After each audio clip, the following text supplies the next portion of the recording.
नमस्कार दोस्तों, welcome to Nifty India बाजार। निफ्टी इंडिया बाजार की टेक्नो फंडा सीरीज में आज हम कवर करेंगे स्टेट बैंक ऑफ इंडिया को। स्टेट बैंक ऑफ इंडिया के नतीजे हैं दोस्तों। नतीजों के बाद हफ्ते के आखिरी दिन स्टॉक गैप अप खोला, लेकिन जिस प्रकार से सेकंड हाफ में बाजार में मंदी आई, स्टेट बैंक ऑफ इंडिया का शेयर दिन के लोएस्ट लेवल पे जाके बंद हुआ। तो यहाँ से ये सवाल उठता है कि क्या यहाँ से स्टेट बैंक ऑफ इंडिया का शेयर 50% तक से या 50% से भी ज़्यादा की गिरावट दिखा सकता है। ऐसा क्यों दोस्तों? क्योंकि पिछले 10 सालों में 4 बार ऐसा हुआ है जब स्टेट बैंक ऑफ इंडिया ने 50% से लेकर 70% तक की गिरावट दिखाई है। क्या अब वो पाँचवीं बार ऐसा होगा जब स्टेट बैंक ऑफ इंडिया में बड़ी गिरावट आ सकती है, और क्यों आ सकती है, इसके रीजन पे भी हम इस वीडियो में चर्चा करेंगे। जो दर्शक नए जुड़े हैं उनको बता दें, इस सीरीज में हम लोग स्टॉक्स को टेक्निकली और फंडामेंटली दोनों एस्पेक्ट पे एक साथ एनालाइज करने की कोशिश करते हैं। आगे बढ़ने से पहले दोस्तों आपको बता दें, स्टेट बैंक ऑफ इंडिया के ऊपर हमें अपने दर्शकों की काफ़ी इंक्वायरी प्राप्त हुई। नतीजों के बाद वो एनालाइज करने की रिक्वेस्ट कर रहे थे। तो पहले हम स्टेट बैंक ऑफ इंडिया के रिजल्ट्स को और नंबर्स को समझते हैं, उसके बाद इसके टेक्निकल चार्ट्स पे चर्चा करेंगे। यहाँ पे ये इंडिकेशन मिल रहे हैं कि हिस्टोरिकली जैसे इसमें 50% तक की गिरावट आती है, क्या यहाँ से इसमें 50% तक की गिरावट आ सकती है। बात करते हैं दोस्तों स्टेट बैंक ऑफ इंडिया की। स्टेट बैंक ऑफ इंडिया देश का सबसे बड़ा पीएसयू बैंक है। मार्केट कैप के लिहाज से देश की सबसे बड़ी लिस्टेड पीएसयू कंपनी है। एसबीआई दुनिया भर के 50 बैंकों में 50 टॉप बैंकों में आता है। मार्केट शेयर हो चाहे वो लोन और डिपॉजिट हो, उस मामले में भी देश का सबसे बड़ा बैंक है। दोनों सेगमेंट में इसकी 23 और 25% का मार्केट शेयर है। इसकी शुरुआत 1806 में बैंक ऑफ कैलकाटा के रूप में हुई दोस्तों। 2,30,000 एम्प्लॉय के साथ ये देश का सबसे बड़ा, पांचवा सबसे बड़ा एम्प्लॉयर भी है। अब हम लोग इसको स्टॉक मार्केट के प्रोस्पेक्ट से समझते हैं। 3,96,000 करोड़ रुपए की मार्केट कैप है। FY21 में 3,16,000 की टोटल रेवेन्यू दोस्तों। 31,676 करोड़ रुपए का FY21 का प्रॉफिट। 35 की FY21 में EPS थी। 12.8 की पी मल्टीपल पे अवेलेबल है। प्राइस टू बुक मल्टीपल हो तो 1.54 के प्राइस टू बुक मल्टीपल पे अवेलेबल है। नतीजों के बाद बैंकिंग सेक्टर के कुछ की फाइनेंशियल आंकड़ों को, फाइनेंशियल रेशोज को समझना जरूरी होता है, जैसे कि नेट इंटरेस्ट इनकम 3,16,000 करोड़ रुपए की, नेट इंटरेस्ट मार्जिन 3.4% का, प्रॉफिट था 31,676 करोड़ रुपए का, कासा रेशो 45% की है, ROC 6.46% की है, ROE 9.2% की है, कैपिटल एडुकेंसी रेशो 13.47% का है, फेस वैल्यू 1 रुपये की है, नेट एनपीए कुछ बेसिस पॉइंट की कमी के साथ 1.02% पे आ गया है, कॉस्ट ऑफ लायबिलिटी 3.7% की है, एडवांसेज में 5% की ग्रोथ थी दोस्तों, कॉस्ट टू इनकम रेशो इसका 53% का है। शेयर होल्डिंग पैटर्न समझें। प्रमोटर जो कि गवर्नमेंट ऑफ इंडिया है दोस्तों, ऑलमोस्ट 58% की शेयर होल्डिंग है। पब्लिक इसमें 7.71% की होल्डिंग रखती है।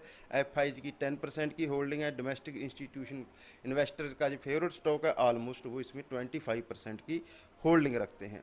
अब आती है दोस्तों, ये हमने इसके फाइनेंशियल और फंडामेंटल एस्पेक्ट को समझा। अब आती है प्राइस, क्योंकि हम अक्सर बोलते हैं हमें एज ए रिटेल निवेशक से किसी भी स्टॉक को उसके प्राइस के चश्मे से देखना चाहिए, हिस्टोरिकली प्राइस कैसी रही। हालांकि अगर एयू स्मॉल फाइनेंस बैंक को छोड़ दी जाए तो पूरे बैंक निफ्टी में जो सबसे कम गिरने वाला, अभी टिल डेट जो सबसे कम गिरने वाला स्टॉक है, जो अपने नए लाइफ टाइम हाई से सिर्फ 20% नीचे है। बाकी स्टॉक्स में HDFC, कोटक, एक्सिस, इन बैंकों में बड़ी गिरावट। अगर जो छोटे बैंक हैं दोस्तों, PNB, bank of Baroda, IDFC bank, इन बैंकों में इससे भी बड़ी गिरावट, कहीं बड़ी गिरावट आ चुकी है। करंटली इसकी प्राइस दोस्तों बहुत टेक्निकली अहम पॉइंट पे है। 444 रुपये पे इसकी प्राइस है। 20% नीचे आ चुकी है अपने 52 लाइफ टाइम हाई से।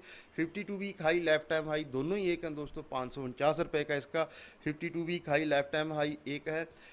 52 वीक लो 359 रुपये का है। कोविड के समय ये 150 रुपये तक फिसल गया था। एक इंटरेस्टिंग पॉइंट और भी है दोस्तों, कोविड के समय 95% स्टॉक्स के जो लो थे वो मार्च में ही लग गए थे, लेकिन SBI उसके बाद भी कुछ गिरा था, और इसका जो 150 का लो है ये इसने अप्रैल में लगाया था। जर्नली सभी स्टॉक्स के, जितने बैंक निफ्टी के और निफ्टी के बाकी स्टॉक हैं, उनके जो लो थे वो मार्च में ही लग गए थे। इसमें 1 महीने बाद तक गिरावट आती रही। अगर हम लोग टेक्निकल चार्ट्स पे हैं तो सबसे पहले डेली चार्ट्स देखें तो डेली चार्ट्स पे एक अहम मेक और ब्रेक लेवल पे खड़ा है। सभी प्रकार की मूविंग एवरेज के ये नीचे आ रखा है, और अगर हम लोग इसको निफ्टी के चार्ट से कंपेयर करें तो दोनों के चार्ट सिमिलर लग रहे हैं। इसका बहुत interesting correlation long term charts पे आगे चल के हम लोग चर्चा करेंगे। वीकली चार्ट्स देखें तो वीकली चार्ट्स पे बहुत मेक और ब्रेक लेवल जो जोन है वो साफ नजर आती है। वो इसका पॉइंट है 440 रुपये।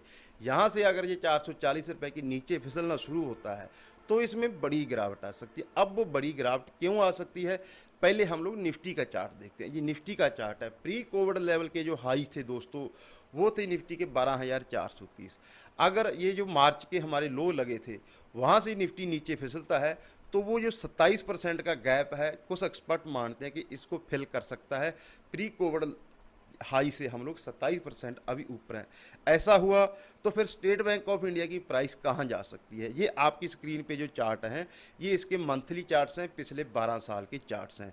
2008 की मंदी हो, चाहे 2010 की मंदी हो, चाहे 2015 में, चाहे 2019 में, चारों बार इसमें 50% से लेके 65% तक की गिरावट है।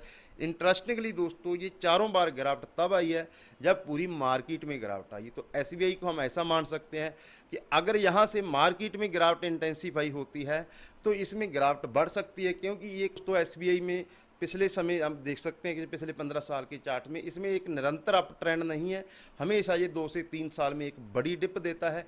वो बड़ी डिप ही इसमें निवेश करने का एक मौका होता है। जब भी ऐसी डिप मिलती है तो स्टेट बैंक ऑफ इंडिया बहुत ज़ोरदार बाउंस बैक वहाँ से करता है।